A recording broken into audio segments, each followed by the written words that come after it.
One of the most beautiful things about the art of portrait painting is that we don't always have to do everything the exact same way every single time. It's not about following the rules, it's about understanding the principles behind the rules.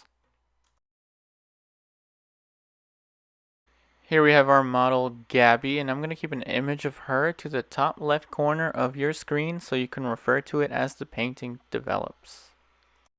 Alright, I'm going to start off by listing off the colors that I'll be using today. So starting from the top left corner, I have lead white, burnt umber, alizarin crimson, cadmium red, yellow ochre, sap green, ultramarine blue, and ivory black. And the canvas that I'm working on is an 11 by 14 inch linen canvas toned with burnt umber oil paint. And of course I let that dry over several days before starting this painting. And if at any point in this video you are curious as to what brands I'm using and what specific materials I'm using, all of that information will be typed up for you in the description box of this video. So if you want to know exactly what materials I'm using, just go ahead and scroll down in the description box and it'll all be typed up for you. So we're starting off with color this time.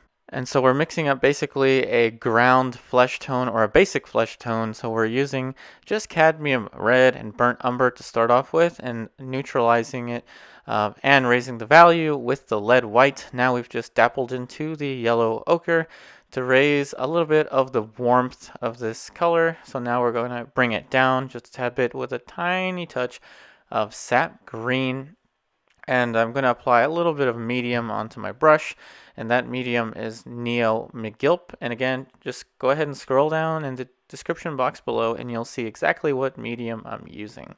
And so we're going to start off in a very different fashion than any other painting video that I've done for you. And the purpose of this demonstration is to show you that you don't have to follow any specific rules. It's not the rules, rather, it's the principles that determine the outcome of the painting. And so for the past few videos, I've been creating transfer drawings and then transferring them, underpainting them, and all that. And the ones before that, of course, if you've seen my previous videos, I would start off with a drawing color and then draw from there. This time, we're turning things over. We're basically flipping it onto its head and starting off with a ground color, as you notice. And now we're going to go in with a drawing color. So we're starting off the drawing. Instead of starting it off with the outside shape like we usually do, we're starting off with the angle of the eyes. So as you can tell, we're just using burnt umber and painting right on top of that flesh tone that we made. So that flesh tone is going to serve as a ground, kind of like a local flesh tone that we're going to build on top of. So right now we're establishing the most important angle for the portrait. In my opinion, the most important angle is the angle between the two eyes, and this angle takes a while to figure out. Sometimes it's a little too high, sometimes it's a little too low. In this case, the angle is very, very slight. So she's almost not at an angle at all. So what you're basically seeing is me trying to figure out the placement of the eye sockets, just using that angle between the two eyes, placing the two eyes, and then I'm going to build from here. And we're just using burnt umber oil paint. So again, we're going directly into color and we're drawing directly onto the canvas. And I will say, for composition's sake, if you're concerned about the composition of your painting, you really should do a transfer drawing or some kind of preliminary drawing. But in this case, I'm working on a canvas that's a little bit larger than the canvas that I would want. So this is an 11 by 14 inch canvas that I'm drawing on. And in fact, I would want the final painting to be on a 9 by 12. So if I place the head anywhere I don't want it to be placed, I'll just take it off the stretchers and re-stretch it onto a 9 by 12 stretcher bar, no problem. So we're starting off again with the angle between the two eyes. We've established where the two eyes are going to fit, and now we are placing the bottom of the nose and the top of the hairline. And here is our little caliper here. So this distance here roughly equals that distance. So those distances that I pointed out to you are relationships, and they thus are proportions. Remember, a proportion is just a relation from one thing to another thing. Now then, the angle between the eyes, I could have placed that anywhere, because one point in space can be anywhere in space. And so it only then became, where does the bottom of the nose fit in relation to the distance between the two eyes? And so that is a relationship that needs to be understood. And I'm pretty much doing that by eye right now. But the forehead, remember the distance from the top of the forehead to the eyebrows is roughly 1/3. And the eyebrows to the nose is also roughly 1/3. And go ahead and measure that on your model or your photo reference or whatever you're working on before placing down the top of the forehead or the bottom of the nose. And again, I'm going to emphasize that it's really a matter of following and understanding the principles and not necessarily the rules. And of course, I may sound like I'm going to contradict myself because I'm seen by many as a teacher, and teachers oftentimes will follow one strict regimen. You must do this, you must do that, and therefore your outcome will be exactly this. And I'm turning that on its head because I'm trying to show you that you can follow the principles involved. And let's just talk about the principles as I'm drawing these shapes in there. Basically, the proportion of the distance of the bottom of the nose in relationship to the angle of the eyes is a proportion, and therefore it is a relationship between the eyes to the nose and a relationship from the nose to the forehead. Those are relationships that you can categorize as the principles, but the rules would have been do your preliminary drawing and figure out the outside shape and then place down specifically where you want things to go, albeit going from general to specific. I'm pretty much starting off specific. I'm trying to get specificity very, very early on. And I encourage you to do this kind of thing sometimes. If you've been painting for a while, or if you're just trying to figure out how to paint, just try a variety of different approaches. You can try whatever approach you want to, so long as you follow the principles. And don't worry, I'll talk about the principles as I lay them down. So another principle that we're going to talk about now as we're filling in the shadow shape is basically maintaining light and shadow. And so light and shadow and proportion are going to be the two fundamental principles that we're going to figure out pretty early on in this painting. So remember, we started off with the angle of the eyes, very different to the videos that I've created before. Just the angle of the eyes, place the two eyes in their relative positions, and then go ahead and place the bottom of the nose and the forehead. Now here's where the center line is going to be important, because as you know, the center line divides the two sides of the face. And that center line is going to be important, especially when you're trying to fit the nose in the relatively correct position. So that's why I have these shapes very simple, but I'm trying to make them very specific. And so the nose, the shadow shape of the nose, is also indicating to me where the center line is in relationship to the model. And at the same time now, we're going to start to use a little bit of the lead white, some of the yellow ochre, and a tad bit of alizarin crimson. And so yellow ochre and lead white can create a pretty strong and luminous yellowish flesh tone, but we just tinted it with a little bit of the alizarin crimson. And alizarin crimson is a very good warm dark red for tinting. You can tint your darks with alizarin crimson, and you can also tint your lights. And so now we're starting to put in some indications of the planes. And so we figured out where we want the eyes to fit in relationship to one another. And now we're going in and describing the large and simple plane. See this corner right here is the side of the eye socket. And here we're just flattening out that shape, kind of working from general to specific, but we're trying to be as specific as we can, as early as we can, so that we can build a pretty much a faster painting in this way. And again, it's not a matter of the rules, but rather the principles. And so we're starting off with a little combination of lead white and ivory black to create a nice, pretty much a cool gray. And we're using that for the sclera. Now, I oftentimes will tell you that the sclera is not white. And that is not a rule, that's a principle. Sclera is usually not bright white. Even though I used it, the principle that I'm talking about when I say the sclera is not white is the principle of tone, the principle of value. If the sclera was bright white, that would mean it'd be the lightest thing on the value scale on your canvas.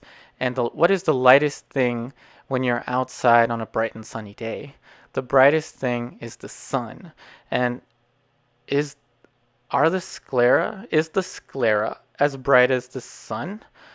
No, it's not. It really isn't. And so it's a matter of value. So value is going to be the next principle that we want to understand.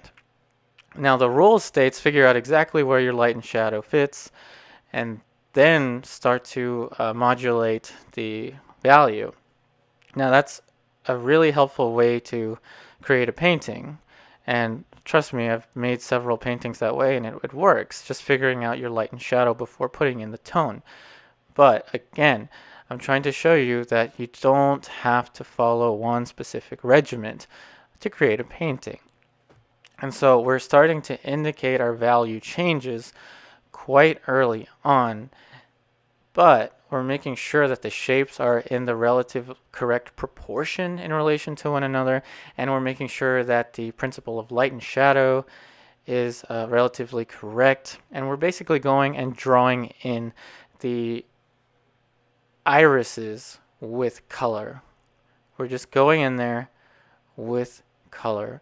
And as long as these shapes are in their relative correct position and the values are relatively in the correct location, we should start to develop an image very soon. So now we're going in with a little bit of a darker value for the junction between the upper eyelid and the eye, and it's very hard to see on the photo reference.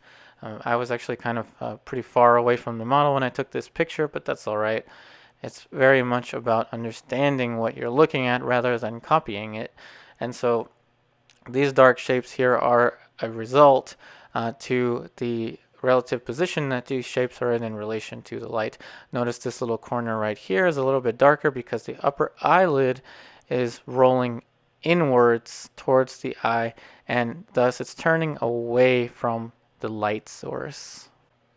And now we just added a little touch of our cadmium red so we can get the little warmth of the little fleshiness in this area of the eye.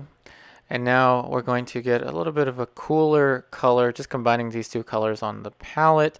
Let's just add in a little bit of flesh tone just to neutralize it. Maybe let's make it a little more pink. So we added a little bit more cadmium red to that mixture, and let's just create this little dark accent down here. So we're pretty much drawing with paint. We're sculpting out the painting with paint.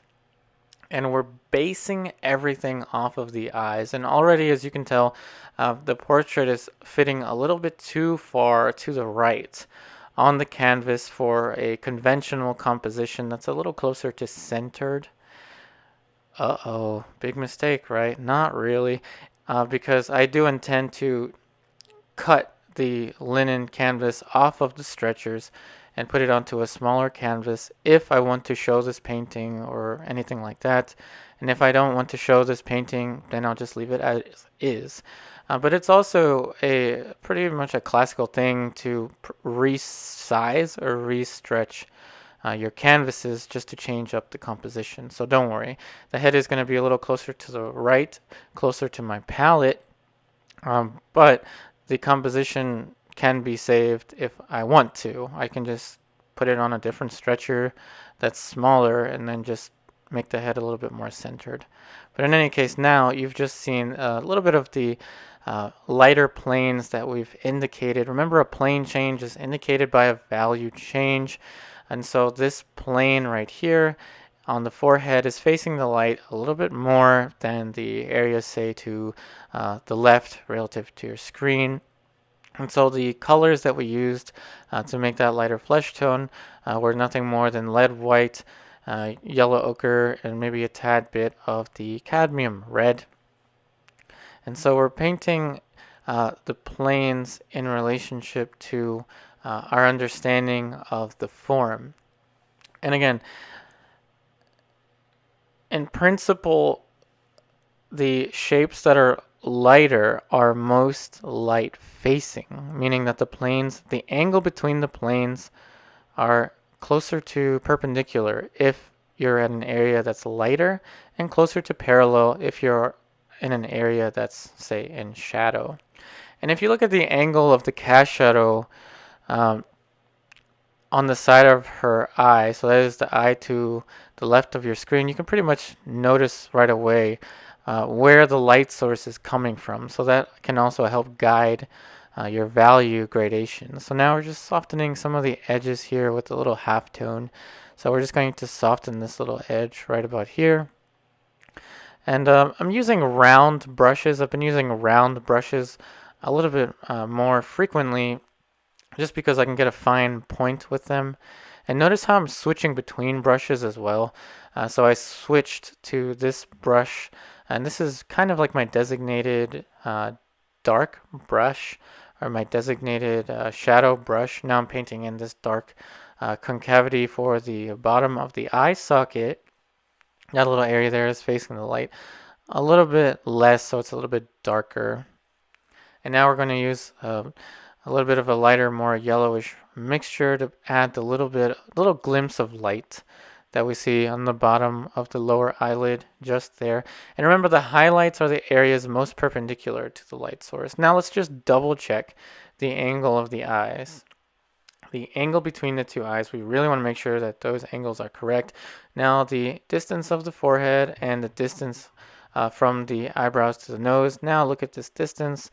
The distance between the eyes is usually equal to the length of one eye. Usually that's the case. But just make sure to go and check your model.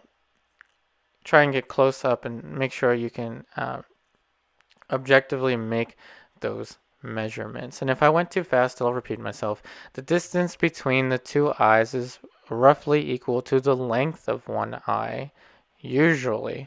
Now the model is turned a little bit, so that may change that a tiny bit, but that's a general rule of thumb.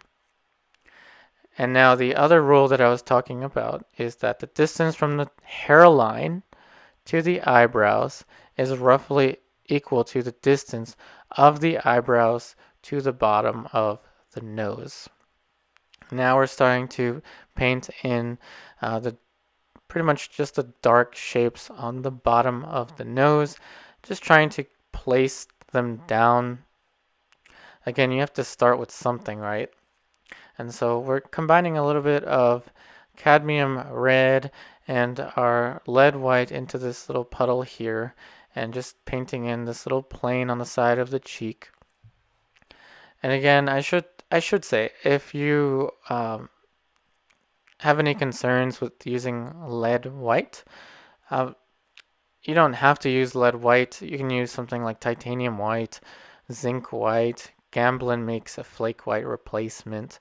But the reason I use lead white is because it's a transparent white, which allows me to use more of it, but it also has a pretty heavy feel to it, so it's almost like I can sculpt with the lead white. Now, there are other transparent whites that you can use. that are not lead white. You can use something like zinc white, or like I said, Gamblin has a flake white replacement, and flake white is, of course, just another version of saying lead white. So you don't have to use lead white if you don't want to. Now then, we're making the shadow a little bit cooler. We put a tad bit of ultramarine blue and some lead white into the shadow. Not too much white into the shadow, but just a little bit to bring the coolness of the ultramarine out. So here we're just getting a little bit more ultramarine into this mixture. And with color, you can compare the color changes on the shadow in relation to the color changes in the light, meaning that the hue of the shadow in general leans closer to bluish, and the hue on the flesh tones lean a little bit closer to maybe pinkish, yellowish. So you can kind of determine what colors to start off with just by comparing the hues to one another. And now we're going to get a little bit more warmth with this alizarin crimson, and we're going to make it a little darker by dappling into the darker mixtures on the palette. And now we're just trying to just kind of shape the side of the nose and at the same time create a halftone. So we're trying to shape the size of the side of the nose and at the same time create a halftone. And we're throwing in some alizarin crimson because remember, alizarin is a very good tinter. It's very good for tinting something, making something red-ish without making it too red. Now we're just going to take the paint that's on the brush basically and just create a little halftone here for the forehead. Now this flat shape that I painted in a value is a plane change, and it should be fairly easy to see that it is a plane change and therefore it's getting darker, and you can already see that it's starting to create a little bit of form on the little sliver of the forehead that we can see, and we're going to just take that and apply it to the side plane of the cheek to the left of your screen. So again, we're trying to follow the form here as we're creating the painting. Now, I've never made a painting video like this, and I've hardly ever painted like this, but I just thought it would be a good little experiment to focus on this little triangle. Basically, the two eyes and then the bottom of the nose is the triangle that I'm talking about. And trying to focus on this little area the best I can, and then build the rest of the portrait based off of this. Here's another little plane change here for the side of the nose. Now this plane is very light facing, meaning the angle of that plane is very close to being perpendicular to the light source. And as we go further down the zygomatic region, that is as we get further down and closer to the cheekbones, it's not as light facing, but it's still pretty light facing. In this area right here, it's a little bit more pinkish, so we're throwing in a little bit more of a pinkish tone to this little basically side plane of the eye to the right of your screen. And now we're going to observe that there is a little light shape right about here on the top side of the tear duct of the eye to the right of your screen. And sometimes it's easier to see things that need to be corrected when you have color into the mixture. Sometimes that makes it more difficult because you're focusing on color maybe too much, and then things such as the outside shape of the eye socket may be forgotten or something like that. In that case, we're actually going to adjust the outside shape of the eye socket. So we're just going to cut this corner a little closer inward, trying to imagine the skull underneath of the shape, just trying to make sure that that little angle between these shapes here follows somewhat the anatomy of the underlying anatomical structure there. So now we're going to use a little vertical gesture to place the bottom nostril, and just a little bit of ultramarine blue and burnt umber should do the trick for this. And so we're just placing that shape in there, and we're going to use the same combination that I just mentioned for the pupil of the pupils of both eyes and the top plane of this little area here just beneath the lower eyelid. So again, just ultramarine blue and burnt umber gives us a pupil. So now we have the pupil to the right of the screen and now the pupil to the left of the screen. And remember the iris is pretty much ultramarine blue, ivory black, and lead white. Not a very difficult mixture, but I see that the shape of the left iris is a little strange, so I'm going to go ahead and try to adjust that shape. Again, I'm really trying to treat the paint as I would a pencil. So imagine if this was my pencil drawing. I'm pretty much treating it with the same level of specificity and observation. So just a little bit of lead white and ultramarine blue gives us the highlight. Remember, the highlight is the area that's most perpendicular to the light source. So these little highlights are pretty much right on her pupil, which means that the light is right onto her pupil, which means that she's staring at the light very closely. Now we have a little dark shape right here, a little halftone for the bottom of the wing of the nose. And now we're going to go in and place a little more light. Let's use a little vertical gesture right here.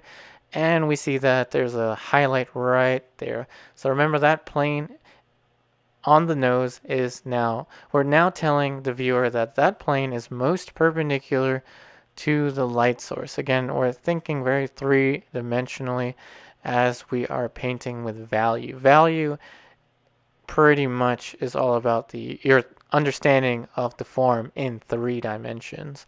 And color is your understanding of the forms in relation to a given light source. Meaning that the light is fairly warm, so that the shadows are fairly cool. Not always the case, but it's kind of the case in this painting. Last time we used natural light, so the light was a little bit cooler, the shadow was a little warmer, so this one's a little different. And now with a lighter flesh tone mixture, remember the lighter flesh tone mixture was pretty much just the lead white, burnt umber, cadmium red with a touch of yellow ochre.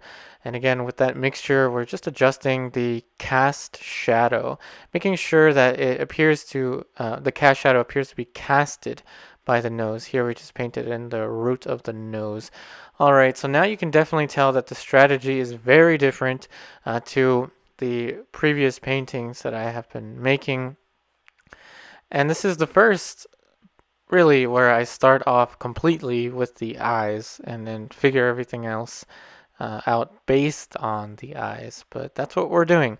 We're changing the technique a little bit just to show you that it's not so much about following the rules, and it's more about understanding the principles involved in painting. And so now we're trying to work with the halftones.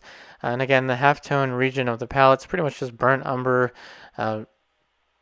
yellow ochre, a little bit of sap green for the halftones, and the light mixtures I explained before, pretty much just lead white, cadmium red, burnt umber, and a touch of yellow ochre. That's pretty much the majority. That's pretty much the mixture for the majority of the colors in the flesh tone.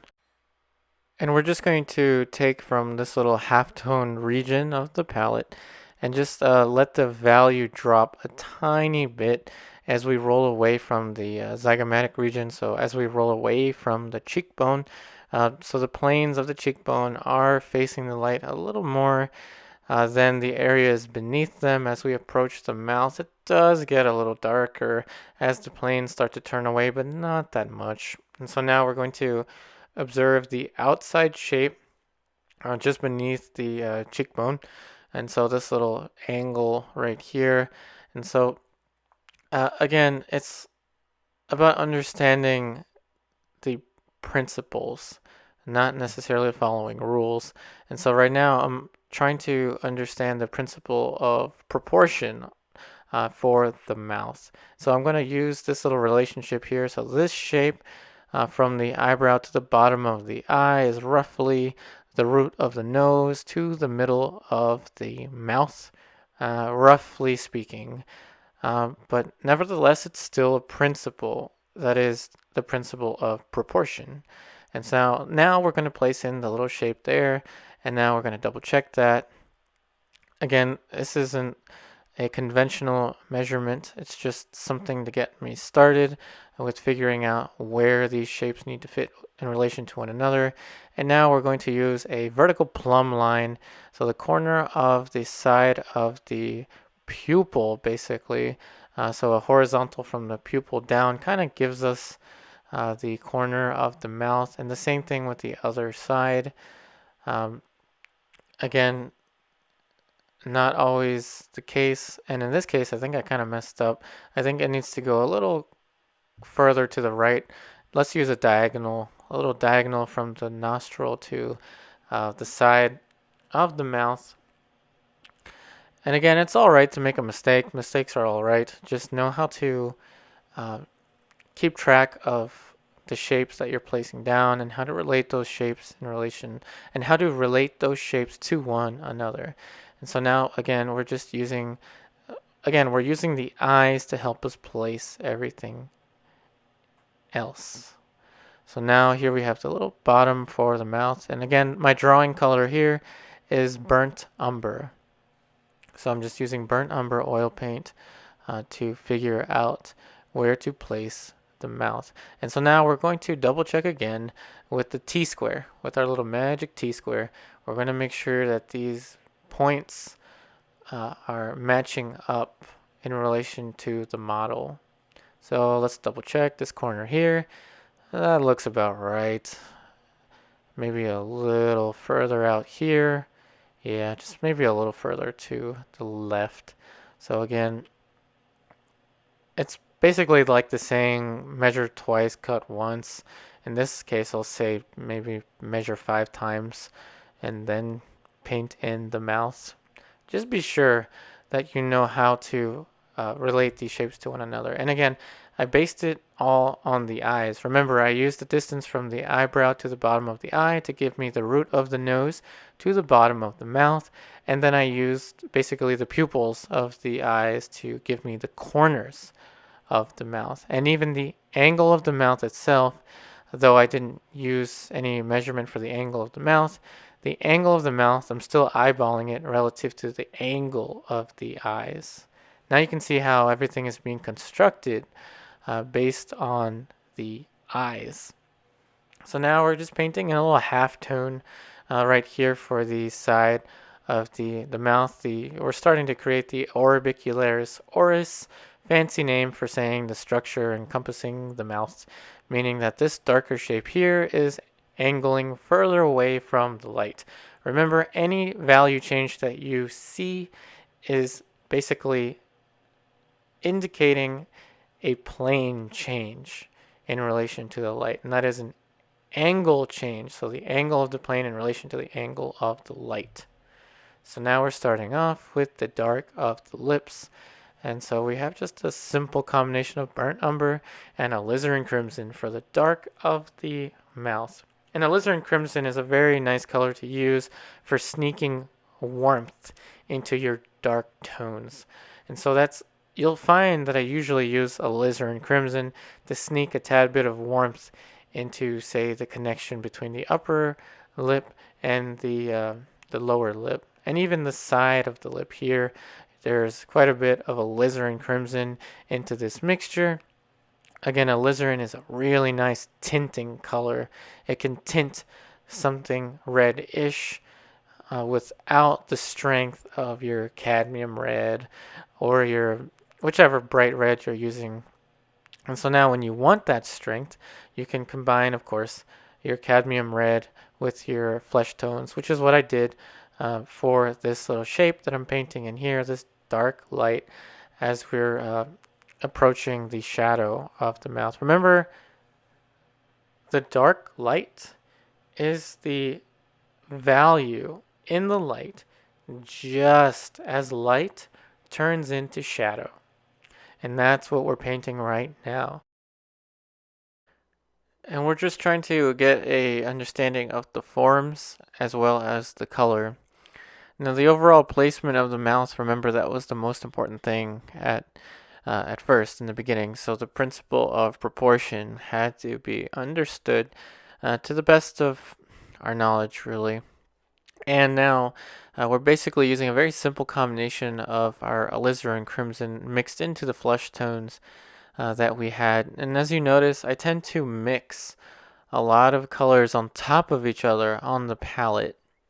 And so that helps me create on the palette a type of kind of harmony as opposed to just mixing all the puddles separately without letting them touch one another. Instead, on the palette, you can see that a lot of the colors kind of blend into one another, and some regions of the palette, such as the one I just took this bit of paint off of, are pretty much kept lighter in value so that I can reach out to them very quickly without having to mix every color uniquely with every single passage of paint. And now we're just working the edge between the side of the mouth and the side plane of the orbicularis oris. Remember, the orbicularis oris is just a fancy way of saying the structure that encompasses the mouth. And now we're changing the hue a little bit, and we're making the hue a little more green as we approach the bottom of the lower lip. And then, of course, we just threw in a nice little dark, warm red to contrast with the green that we're painting right about here.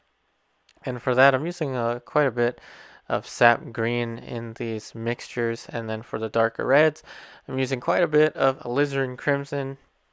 Remember, I usually tend to say alizarin crimson and sap green are two colors that were basically made for each other. So now there's a little lighter plane right here, and we're kind of contrasting the hue a little bit. We're throwing it closer to the greenish side. And so this plane right here is very similar to the color of the tone of the canvas. And so we're just going to adjust a little value here and create a little gradation of tone. Pretty much just taking a value right from the palette. And now here it's a little bit warmer, a little bit darker, and a little bit closer to the yellowish side as we're adjusting the edge of the bottom side of this plane. Remember, each value change that I paint is a change in the plane's position relative to the light source, with the exception of local values that may be darker than others. So what's a local value? So a local value is an area to which their local value is different than, say, the local value of another region. So to make that more clear, look at the local value of the mouth in relation to the local value of the flesh tones. So the value, let's go into black and white for a second here. The value of the mouth, the local value, meaning the average value of the flesh tones on the mouth, are darker than the flesh tones basically in the skin. Now that's not always the case, but in this case it is. So let's go back into color so you can see that the value change in the mouth, the overall average value should be a little bit darker. So now with a little vertical gesture here, we're placing in a little dark shape for the accent on the corner of the side of the mouth. Now a little dark accent here. And remember to sneak a little bit of warmth in between these dark accents between the lips. And again, I like to use alizarin crimson. You can use alizarin permanent too, or any other kind of transparent red to tint these darker values closer to the warmish side. So that is a warm-ish side. And so now we're filling in the bottom plane of the orbicularis oris. And now we're painting in the lighter planes for the bottom lip using our lead white and our cadmium red. A little more cadmium red, just a little more to bring some more warmth into the bottom lip. Very small amounts of cadmium red into that mixture, but just enough to get that warmth through. And now we're using a little bit of a combination of ultramarine blue and alizarin crimson to get a little more of a velvety type, kind of off purple-ish tone. Very much just manipulating the colors there.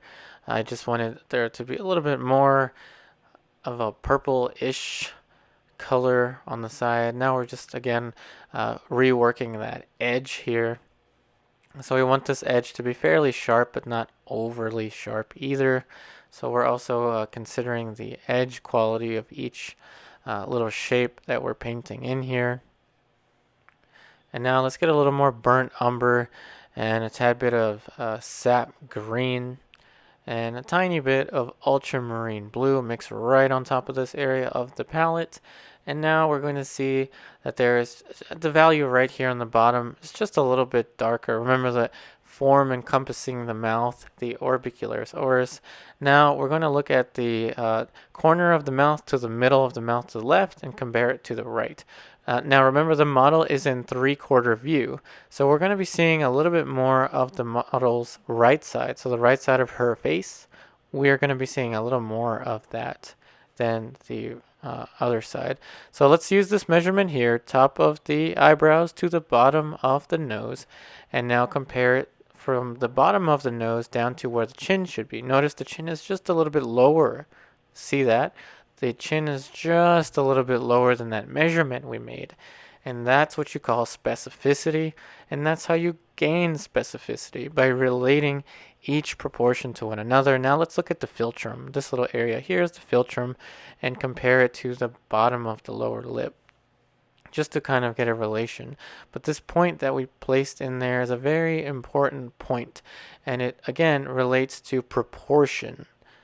Again, we're following the principles here, not so much the rules. So the proportion is really what counts in terms of placing the shapes in the relative correct position. Now we're going to pretty much eyeball the outside shape. I'm very much looking at the distance between the corner of the mouth to the right of your screen relative to the outside shape of the face. It's a very small distance since the model is in 3/4 view. So now here we're just going to continue the outline of the chin. There's a little definitive shape right about here. So again, we're just trying to check that center line. And now we're going to just place a little angle right about here. Again, double checking the center line. And now just a little angle change here. Just want to make sure that that angle is just right. Now we're going to use the corner of the side of the nose, relating that to the mouth. And now we're going to see that the neck must be somewhere about here. So we're kind of eyeballing it first. Now we're going to very definitively measure where that goes using a vertical plumb line. So we're going to bring in our little magic T-square. And so again, the nostril must match up on a vertical in relation to the neck, just based on our model that we're looking at. And so after making that measurement, I see that I'm not that far off, but I think that that line needs to move a little closer to the left, but only a tiny bit. So we're just going to just move the line just a tiny bit. And even so, just making the line thicker, so that the line matches up with the vertical in relation to the nostril is pretty much all we need. And that's the kind of specificity that we really want to obtain, especially with a portrait painting. Now let's use the halftone mixture. This halftone is pretty much a very simple combination of burnt umber, yellow ochre, and perhaps a little bit of the colors on the palette. That is the colors that we used for the basic flesh tone, which was, remember, cadmium red, lead white, and burnt umber with a touch of yellow ochre. Add the burnt umber and sap green mixture to that, and you pretty much have this color that I'm using to paint in these halftones. So what I'm doing is I'm figuring out the boundary of the shadow shape. That is the boundary between the light and shadow. I'm trying to figure that out using the halftone. Now again, you don't always have to do everything the same way. For the past many videos, I figured out the shadow shape using a line instead of a tone. But this time I'm using a tone, and more specifically, I'm using a half tone that is already in the relative hue that I want for the actual flesh tone. So again, you do not have to follow any one specific way of working, so long as you know the principles. And the principle that we're working on right now is value. And at the same time, we're creating a boundary between light and shadow. So now we just used a little bit of alizarin crimson and a tad bit of cadmium red, some lead white, and then some burnt umber all together on top of the mixture that was already on the palette. And now we're going to be painting in the lighter planes right around this little corner. So I perceive this area to be a little more pinkish. So we're a little closer to the pinkish side there. So let's add a little bit more pink. Pretty much just taking the colors that we used for the lips basically and just kind of blending them into the area of the chin here. And so here is a little dark shape right about here. We're going to have a little, so remember this is following the center line, just a little divot here, a little bit of a darker shape. Again, let's just think of these regions of color as just shapes. Now this shape here is a little bit darker as it approaches the bottom of the chin, and therefore the light is getting diminished as it rolls away from the light source.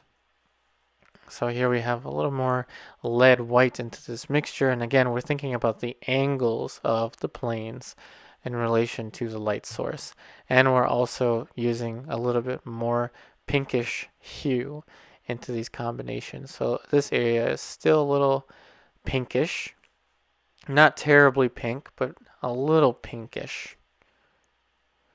And let's see, let's use a little bit more. So just mixing the same puddle again on the palette and just spreading the tone, and we're creating the form of the chin with this mixture, and we're kind of following the form just like you would with a graphite pencil, trying to follow the form as you lay in the tones.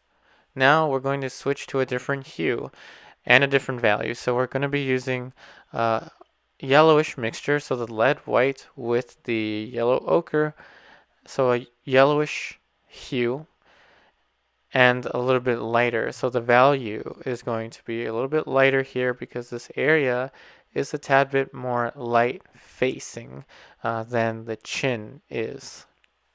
And let's just soften the transition between these two shapes. Very light touch should do the trick. Now let's get into a little more of the lead white, just lead white into that mixture that we already had, and let's create a little highlight. And now with a fairly used up, I believe size 4 filbert brush, we're going to actually push the outside shape a little closer to the left. I kind of messed up with the outside shape, so I'm just going to push that shape a little bit further to the left. I think that's where it should be, but I'm not entirely sure. But I'm going to guess that that shape was a little bit too far to the right of your screen. But again, I could be wrong. That's just how I perceive that shape fits. And it's kind of hard to objectively measure an outside shape. But let's show you something that you can measure to give you the width of the head. So let's use our little caliper here again. So again, let's adjust the caliper. So the eyebrows to the chin.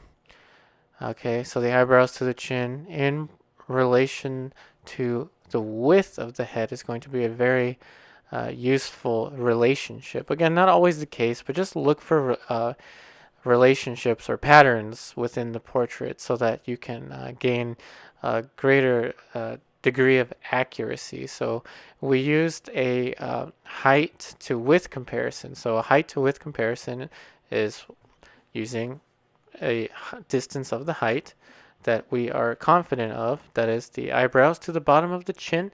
And again, let's double check it. So here's the height measurement right here, and let's compare it to the width measurement right about here. They're very close to being the same on the photo reference, and I think that the width is a tiny bit greater, so I just moved it with the brush a little bit further out to the left of your screen. Just a tiny little change there.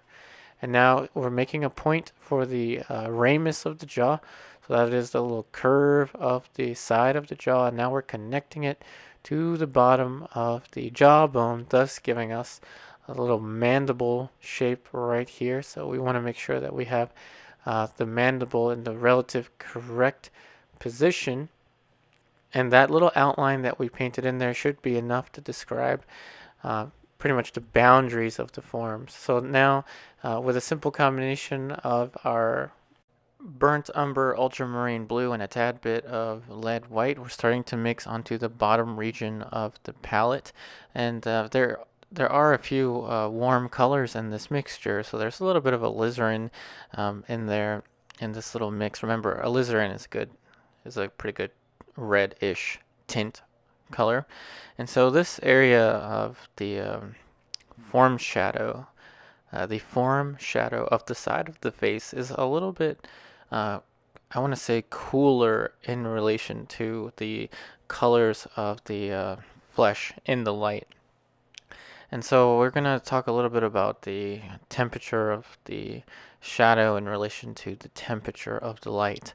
So you can see there's quite a bit more influence from the ultramarine blue into this mixture, but there's also burnt umber. So ultramarine blue is pretty blue. It's a pretty deep blue, but it can be neutralized and darkened a little bit with burnt umber. So oftentimes having burnt umber and ultramarine blue in your palette is a very good way to go. Now usually I've been using raw umber instead of burnt umber, and that's because I've been building my paintings with underpaintings. But usually if I'm going to work directly in this way, I kind of use burnt umber a little bit more. Alright, so now we've added a little bit of alizarin crimson, or a little bit more alizarin crimson into the combination of colors. So this is pretty much alizarin crimson combined with the ultramarine blue and the burnt umber. So the alizarin crimson, again, makes a very nice and deep red-ish color. And here's the thing. So the shadow side is both warm and cool. So there's a little conundrum right there. What are you going to do if your colors are both warm and cool? Well, of course, let's just talk about the way that we're approaching it now. So we're approaching it with direct painting. So we're trying to get the color as quickly as possible. So what I'm actually doing is I'm using a little bit of the tone of the canvas underneath. So the tone is a little bit warmer. So you see that I'm letting some of the warmth of the some of the warmth of the tone of the canvas show through the shadow side. And the cooler colors are being painted on while still leaving traces of the canvas. You can kind of see on the bottom, directly below where I'm painting here, that I have left some of the canvas to show through. And we're going to introduce a little bit of hue variation right on this side of the zygomatic region. So this side of the cheekbone that's in shadow, we're actually going to change the hue and make it a little more on the greenish side. So we're using a little bit more sap green and ultramarine blue into the mixtures right about here. And now we're going to start to dapple into the dark light. Now remember, the dark light is one of the most important values in the light, and it is the light just as light turns into shadow. But in any case, at this point, we're trying to change the hue a little bit on the corner of the cheekbone that's in shadow. And as we gradate towards the light, notice we're starting to paint in a little bit of a warmer hue, but the value is very carefully thought out because the value has to be the darkest light within the light, just as before light turns into shadow, and that really describes the journey that the values are making as they roll across the side of the face and describe the form. Notice that we're adding a little bit of a warmer tone, a warmer hue for the dark light there, and now we're going to start to draw in the neck. So the side of the neck. So we're going to look at the relationship between the side of the face, so that is the side of the face to the left of your screen, and make sure that we draw the neck in as accurately as we can. So again, we're just looking at the angles, so the relationship between the angles. Notice how I just used the brush there to kind of eyeball the angle. Now again, remember we are building everything based on the eyes. So again, we're breaking some of the rules, but we're still trying to follow the principles involved in portrait painting.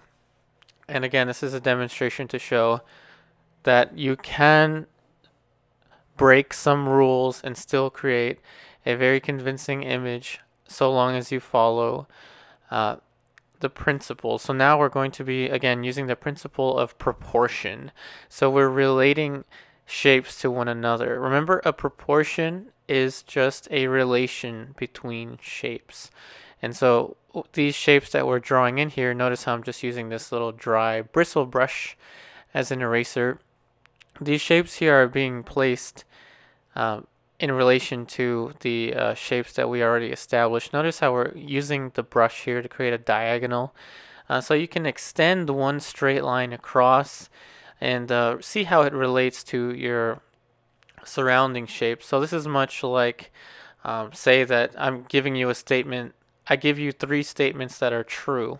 Now let's see if you can deduce another 3 statements based off of those statements. So that's what we're doing. We're starting off with the statements that we had previously, that is the angle of the eyes, the proportion to the nose and to the mouth, and then the values. And we're building the shapes of the neck on top of that. Now you can see a very simplified little shape here, this little triangular looking shape, and that shape is for the pretty much the side of the muscle of the neck. So that is the sternocleidomastoid. And this little corner right here is going to pretty much just be for the shoulder. You could call it the trapezius muscle, the neck muscle, or you can just call it the shoulder. So let's just call it the shoulder. So this angle right here is going to have a specific relation to the side of the jaw. So we're going to go ahead and look at that angle shortly, but right now we're just eyeballing the proportion. And we're going to draw a little bit of the outline of the shirt. And now we're going to relate that side to the other side. Again, we're going to relate these shapes using straight lines and angles. So here we have a straight line for the other side of the shoulder. And what I'm focusing on mostly is just making sure basically that the neck is not too long. I just want to make sure that the neck is not too long. It's very easy to make a neck too long. So we're going to go ahead and move that line up a little bit, and now we're going to use the dry bristle brush. So we're just using that brush to erase a little bit, thus moving the shoulder a little bit up because it did seem like it was too low. Now here we have a little bit of the outside shape of the cast shadow. So this is the outside shape of the cast shadow, that is the shadow being casted from the neck. And now we're going to go and draw the little corner of the side of the hair. Now this is not really part of the neck, but I'm just trying to look at these shapes as a whole. And now let's make a little vertical gesture here, and let's suppose that the clothing comes out to about there. So now we're going to go into some of the color mixtures that we're going to use for the neck, and particularly the form shadow of the neck. So we're going to start off with a cooler hue, but the value, it should be a little darker than the form shadow on the side of the face. So we're using our ultramarine, our burnt umber, and the lead white. And again, the lead white is a very good transparent white that allows you to use more of it, and it still has a very strong body, so you really do feel like you're sculpting with paint when you're using the lead white. But if you don't want to use lead white, it's perfectly fine to use titanium white or any other type of white. So now we're starting off with a greenish mixture, and it might be too saturated. So that is, it might be too bright of a green. So we're going to go into our ivory black and burnt umber to bring down the saturation of that green. And so it's kind of working, but I think we need a little bit more of the burnt umber ivory black mixture. So let's go ahead and place that shape in there. So this is the accent right here. So the accent is going to be the conjunction between two forms. So where two forms meet, you have an accent. So the connection between the jaw and the neck will give you a dark accent. And so now we're going to fill in this entire mass here with this color that we mixed up, and then we're going to build on top of that color. But for now, the statement that I'm telling you is that the color of the form shadow on the neck, so this area right here, is cooler in relation to the form shadow of the side of the face. So that is the statement that we're making, and of course the value is also darker than the form shadow on the side of the face. So now with a little soft sable brush, we're going to subtract a little bit of the paint. Remember, I was trying to let some of the underpainting show through just to have a little bit of warmth and still maintain the cool temperature of the shadow tone mixtures. So we're just trying to redefine the bottom of the jawbone here. Just making sure that that angle is as close to nature as we can possibly make it. That is, as close to the actual model's neck as we possibly can. And now with a little more sap green into the mixture, we're going to go further into the cooler tones. So again, kind of contrasting warm and cool flesh tone mixtures. So this area, we're going to perceive it to be a little bit closer to the greenish side. So let's just go ahead and fill that in there. Again, letting some of the tone of the canvas to show through. And remember, the canvas is toned with just burnt umber oil paint. Alright, so now we're just distributing a little bit of the color onto the cast shadow on the neck. Just a little more of an earthy green over here. Let's use a little bit of the lead white just to make this a little bit cooler and a little bit lighter. So there we go, just a little more lead white into this mixture. We're really trying to push the color change in this area. But again, we're trying to not make it overly saturated. It's easy to make the colors of the portrait overly saturated, but it's not always so easy to relate the colors and maintain a harmonious neutral balance. So now we're just making a little vertical gesture here and pushing that shape a little further to the right. So that is, it's always a little easier to oversaturate flesh tones, but it's not always as easy to relate harmonious neutrals to one another. So again, saturation is how bright something is. Like a stop sign is overly bright, and a red apple is not as bright as the stop sign. So again, that's what saturation means. And now we're going into the dark lights as we're moving in towards the light. So right about here, we're just painting in the little shape for the neck muscle. So that is the sternocleidomastoid, if you want to get specific with the name, or you can just call it the muscle of the neck. And we're making the hues a little bit warmer, but still on the greenish side. So we're using quite a bit of our sap green into these mixtures. Again, sap green and alizarin crimson are pretty much colors that were made for each other. And so here we're just going to make that shape a little bit more flat. So we're painting it a little more opaque.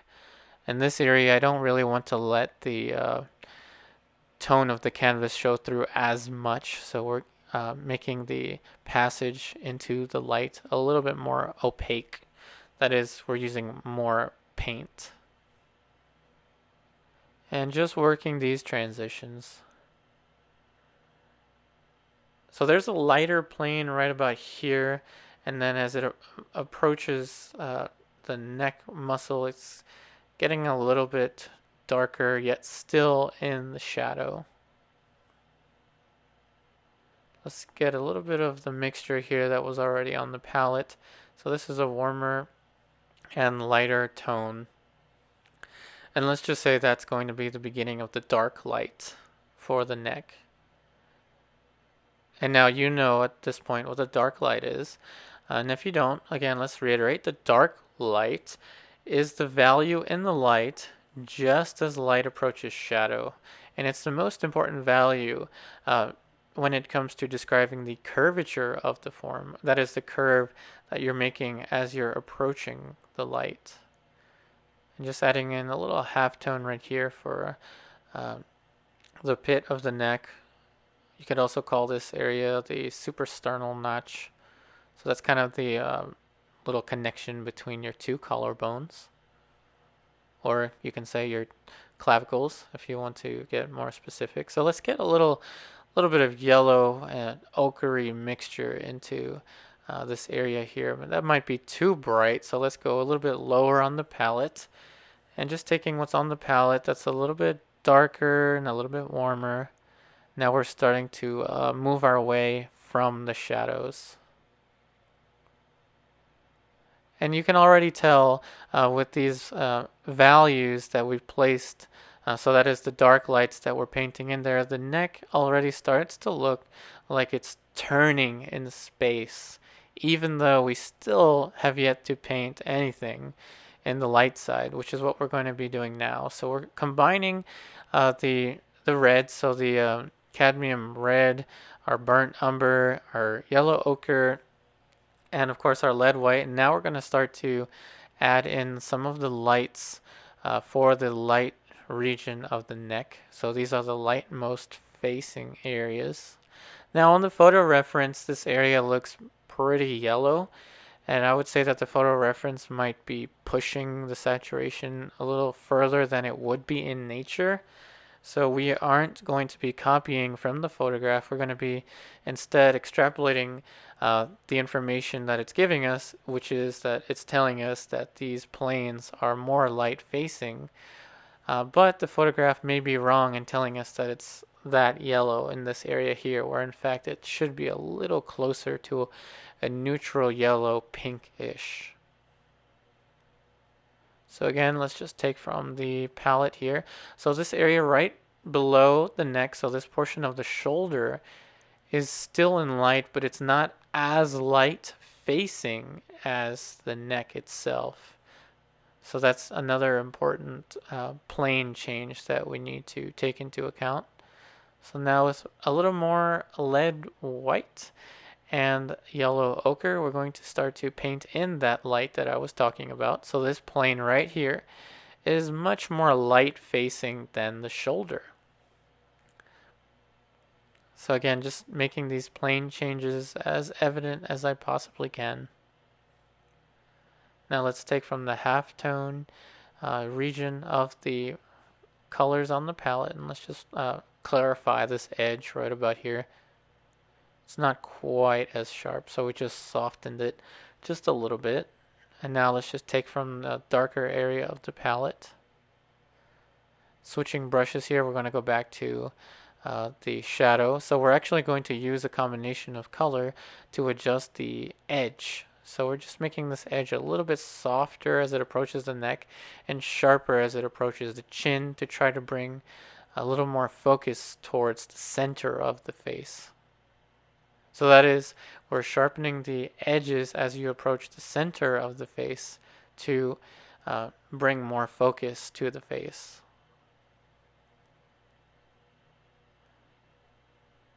And let's just take a little bit more from the half-tone region of the palette, and again, let's just make this transition a little softer so the chin is approaching the shadow, and so it's getting darker, but we want that edge to be a little bit softer and this edge to be sharper right about here because it's the cast shadow, and we want to pull focus towards the center of the face. And let's just soften this little transition here just by pretty much taking the colors we had on the palette and just make this plane change between the neck and the shoulder evident but not quite as obvious. So this is how we build the subtlety. Remember, subtlety in value is just making the values as close as you can to one another yet still maintain their differentiation.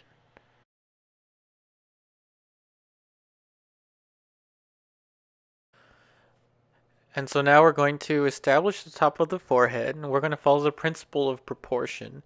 Remember, we're breaking rules, but we're following the proportions.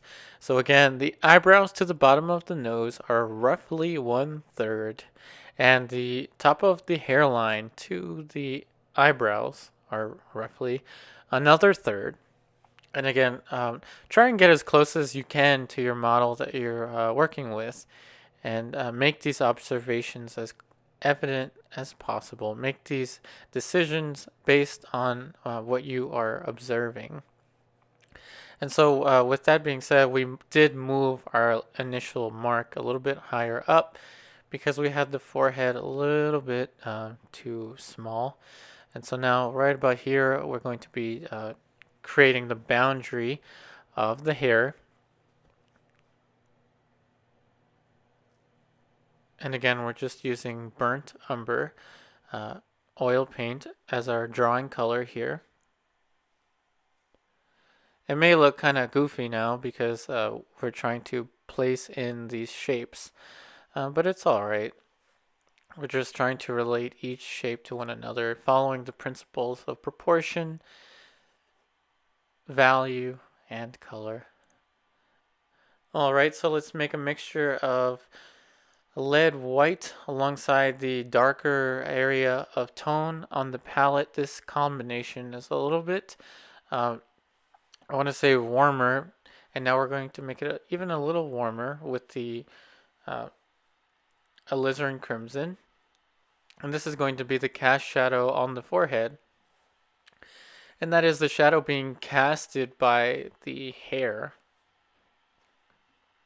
And we're going to make it even a little warmer by throwing in some cadmium red into the mixture. And now we're going to have a little bit of a warmer shadow on this area of the forehead. And so we can compare the hues of the shadows now that they're all placed. So the hue on the cast shadow on the forehead on this area right here is warmer than, say, the hue on the form shadow on the side of the face. But as we stated before, the cast shadow on the shoulder is much greener in comparison. The hue is much more green. And so this is how you can compare your hues to one another. And again, we don't have to follow any rules here to make a presentable image. Now, other schools would say paint in spots of color and relate each spot of color in relation to the others, and we kind of broke that rule instead by focusing on each piece at a time, studying them carefully, then moving on to the surrounding pieces and studying them one at a time. And now we're just moving that shadow tone a little bit further to the side plane of the forehead. And now we're going to introduce a halftone or a lighter plane as we move away from the side plane of the forehead. So here we are right about here. We're also encouraging the frontal ridge of the skull. You can see it very clearly mapped out as just a little triangle right here. That's all it is, just a little triangular shape of color, nothing more complicated than that. And with just a little more cadmium red and lead white into this mixture, we're going to be gradating the tones even more. Remember, a gradation just means a subtle change in tone. So this is how we create subtle passages of value and thus create subtle passages of form. So again, it's a little lighter here as we approach the planes that are more perpendicular to the light source. Just gradating the tones a little bit. Now let's take a little bit more of the cadmium red, tiny bit more cadmium red and lead white. Notice that we're still mixing right onto the puddles that are already established on the palette. Now with a little more sap green, we're just neutralizing the warmth of the cadmium red and trying just to get the correct value. So that is a value that's a little bit darker than, say, the values to the left of this passage, but not as light as the values to the right of this passage of form. And so we're just trying to build a gradation of tone here that kind of makes sense and that kind of follows the form. So anatomically speaking, we're painting in the plane for the frontal ridge of the skull, and you can kind of see it protruding a little further out. So right about here, there's going to be a shape of tone. You can even see it in the photo reference that is a little bit darker, and it creates kind of a triangular looking pattern. Now with the light, almost feather-like touch, we're just going to soften these little edges right about here. So at this point, it's just about softening the edges, and then pretty shortly we're going to get into the top of the head. So now let's look at the, say, the tear ducts to the bottom of the chin. So tear ducts to bottom of the chin is one distance, and we're going to want to relate this distance to that of the top of the hair to the tear ducts. So remember, proportion is all about relation. And now we're going to be just drawing in the shape of the hair. And so another rule that usually goes around is to use the largest brush possible for the job. And I'm going to say that it's more important to understand the information that you're putting down than it is to have a bigger brush, or any kind of brush in particular. And so we're using a very tiny brush here. So this is, I think, a size 1 round brush that we've been using here with our burnt umber. And one thing you'll kind of notice is that we started off with the angle of the eyes, which again I stated as one of the most important, if not the most important, angle to the entire portrait. Established that very early on, then figured out where the eyes fit in relation to one another. Then we figured out the nose, then we figured out the mouth. So we're kind of working in the order of importance, don't you think? So now we've moved on to the hair. And, well, the hair is important, and I want to paint the hair as closely as I can to the hair, the actual hair of the model. But in the end of the day, if all I really get right is the hair, might not be a good day, if you know what I mean. So we kind of also worked with the order of importance. So making sure those eyes are in the right place, the nose and the mouth, and of course the jaw and the neck, making sure that all of those shapes fit. And now you can see we're kind of moving very quickly with the outline of the hair. And now we're going to start to get into some more color combinations for blonde hair. And so I've received a lot of questions and suggestions of painting a model with blonde hair. And so the last time I painted a model with blonde hair, there was a lot in shadow. Now there's a lot of shadow in this one too, but you can see a little more of the color, or the blonde color. So now we're going to talk about color combinations for blonde hair. Now I see that the blonde hair in general usually has a lot of greens to it, and that's usually the kind of the general principle or the general idea with blonde hair. But we're going to add some kind of different combinations of color here. So you saw we just mixed up burnt umber, white, and yellow ochre. I think burnt umber, white, and then yellow ochre makes a very nice yellow, neutral yellow-ish blonde hair color, so to speak. Now you can see there's a little bit of greenish, but there's still some yellow to these combinations. And so we're just going to be painting in the hair pretty much segment by segment. So we're going to stick to this segment for a little while. And so we're just adding in a little bit of the darker mixtures for this area. Now we're going back onto the palette, just taking what's on the palette, adding a little bit of sap green into this mixture, and just painting in a light plane right there. Just making the edge a little bit soft and darkening the tone in that region. And again, the color combinations are pretty much burnt umber, white, yellow, ochre. And here we're spreading a tone onto this area. And the color that we're painting on top of was the color we used earlier to just mass in that shape. And again, that color was burnt umber. And now we're just introducing a little, some more cooler notes right about here, and sharpening this edge on the side of the face.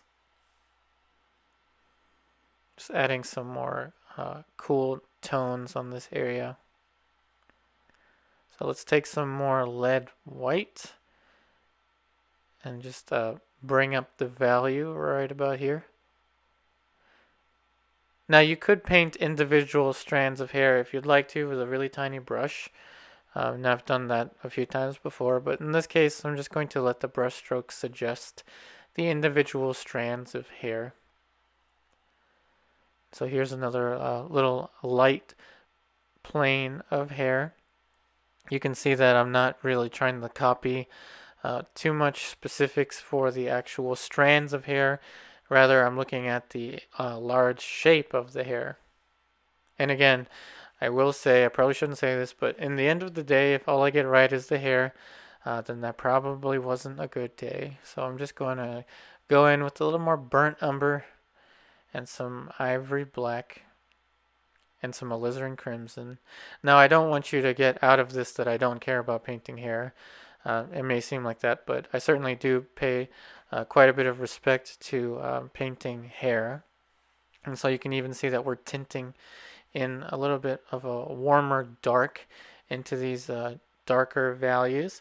Now, alizarin crimson or alizarin permanent, or whichever alizarin you're using, is a very good tinter. So it's very good for making something dark, warm-ish. So that's why I chose to use alizarin to tint this dark.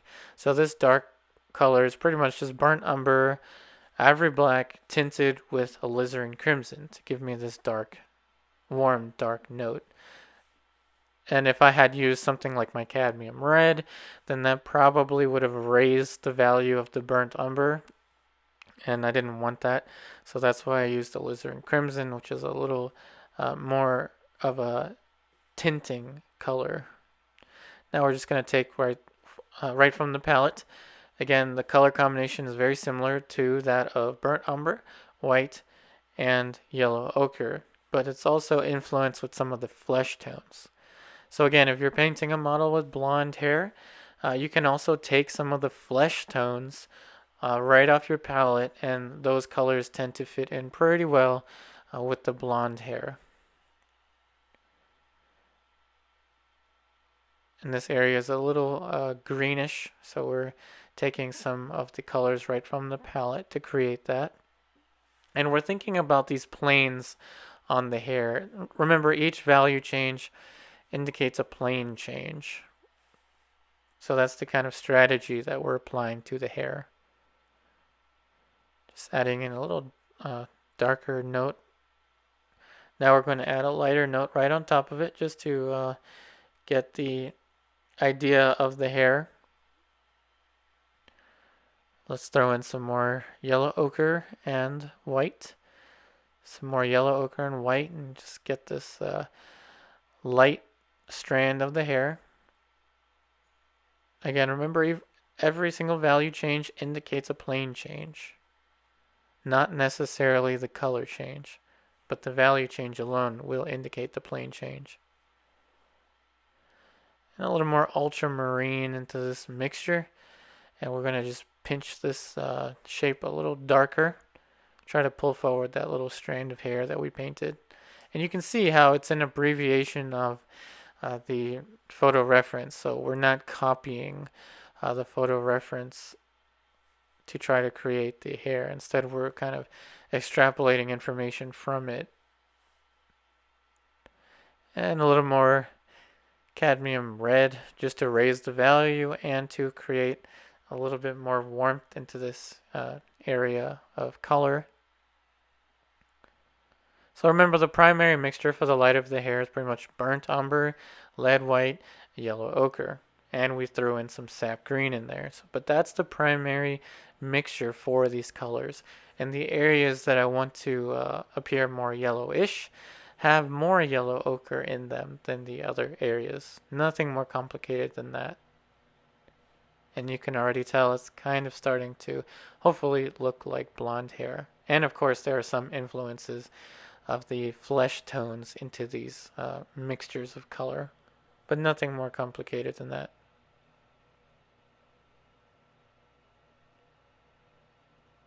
And again, we're just pinching or raising up the value right about here because there's a very nice high lit strand of hair, or a strand of hair that is in highlight.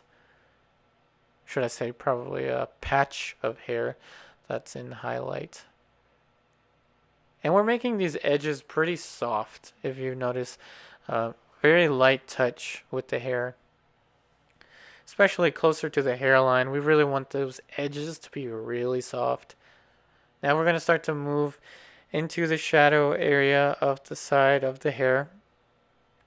Now you're seeing a little more burnt umber and sap green into the mixture, and we just threw in a little bit of yellow ochre into that. Let's throw in some more sap green and yellow ochre just to get more paint onto this mixture.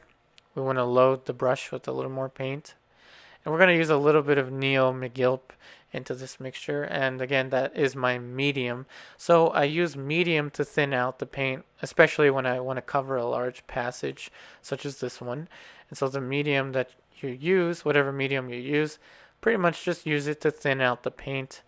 Don't try to use the mineral spirits so much to thin out the paint. Instead, try to use a medium. And again, if you want to know exactly what medium I'm using, I'm going to have the name of that medium typed up in the description box for you. And we just threw in a little more ultramarine blue into that area. We're just trying to push the color change a little bit. So this area is a little cooler, closer to the blue-ish side, but not obviously not bright blue either. And a little more burnt umber into this mixture here. Pretty much just spreading the paint onto the surface. And linen is a really nice surface to work on, especially if you're going to work in this way, because it's super absorbent. It just takes the paint right away. And now we're going to add a little bit of a more of a yellow ochre burnt umber-ish color right about here, and with the intention of painting over it with a lighter more yellowish mixture of paint. Now we're just adding some ivory black just to push this value change a little bit more.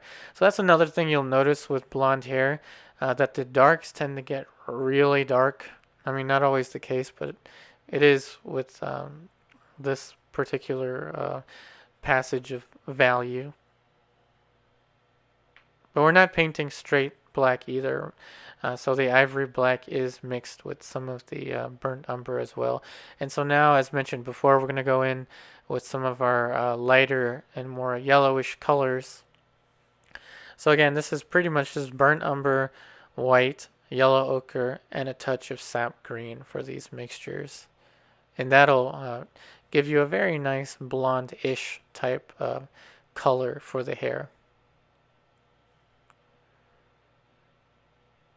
So we painted in the color, but now we're going to just soften. As you've seen, we just soften the edge a little bit. Now we're going to soften it even further while placing in this darker shape. You really want the edges as you approach the hairline to be really soft. So let's add a little more light right about here. This plane is facing the light a lot more. Think about it as a ribbon. So this portion of the ribbon is receiving a lot of light, and it gets a little darker as it turns away from that area. And just throwing in some more sap green into the mixture, and we're just going to raise the value on this area a little bit with the sap green and the lead white. And I'm painting in a kind of horizontal fashion just to eliminate the glare, because the more paint you use, it will create a little bit more glare, especially if you use a lot of medium. As I said, I did use a little more medium into that area, which then kind of creates a glare. So I'm just trying to get the glare out of there by painting horizontally at times. So now we're pushing the dark shape right about here. So this area of the hair is a plane change, and that is a plane change that's angling further away from the light, and so it's darker. And now as it approaches the light even more, it's going to get lighter. And so again, we're working from that darker shape towards the lighter shapes. And again, using a combination that's no more complicated, as you've seen on the palette, no more complicated than burnt umber white, yellow ochre, and sap green. And again, if you want to know exactly what manufacturer or brand that I'm using for these oil paints, that's all typed up for you in the description box below. And we're just pushing the paint a little further down, observing that this shape is a little bit darker. So just making the shape darker as we roll across the form.